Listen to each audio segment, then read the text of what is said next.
قل انظروا ماذا في السماوات والأرض وما تغني الآيات والنذر عن قوم لا يؤمنون۔ قل اے نبی محترم،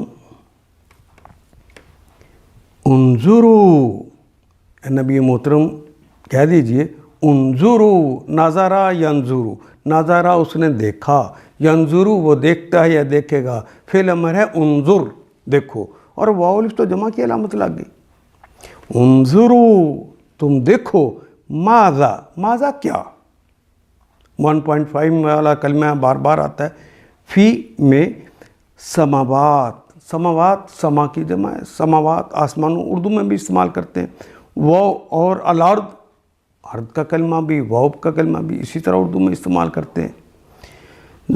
آسمانوں اور زمینوں میں کیا ہے، واو اور ما جو تغنی، اور ما نہیں، تغنی نہیں غنی کرتا، آیات، آیات نشانیاں اللہ کی، ونذر تو جو اللہ کی نشانیاں ہیں، آیات ہیں، وہ بھی، وہ نذر، نذیر جس طرح کہتے ہیں ڈرانے والا، اور جو تنبیہیں کی جاتی ہیں وہ ان کو غنی نہیں کرتی، ان کو فائدہ نہیں پہنچاتی، ما تغنی نہیں فائدہ پہنچاتی، نہ اللہ کی وہ آیات نہ وہ ڈراوے۔ وہ کہتے ہیں دھمکی دیتے ہیں اللہ تعالیٰ، تو کہتے ہیں جو دھمکی دیا لے آؤ، کر کے دکھاؤ۔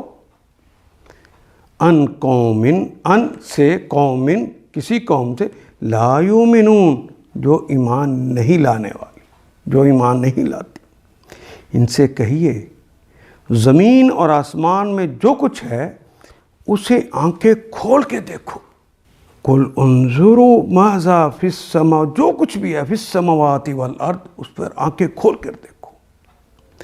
اور جو لوگ ایمان لانا ہی نہیں چاہتے ان کے لیے نشانیاں اور تنبیہیں، وہ جو نذیریں ہیں، وہ جو دھمکیاں ہیں، آخر کیا فائدہ مند ہو سکتی ہیں ان کے لیے، ان کو کیا فائدہ دیں گی۔ ان آیات کو ایک دفعہ پھر تلاوت خود کیجیے، عربی و مبین پڑھتے ہوئے دیکھیے، کیا بات پوری اندر اتر رہی ہے؟ کیا یہ اردو کے سانچے میں ڈھلتی گئی ہیں عبارتیں؟ اگر بات سمجھ آنی شروع ہو گئی تو الحمدللہ یہی ہمارا ہدف ہے، اور یہ ہدف پورا ہو گیا۔ اللہ میرا اور آپ کا حامی و ناصر۔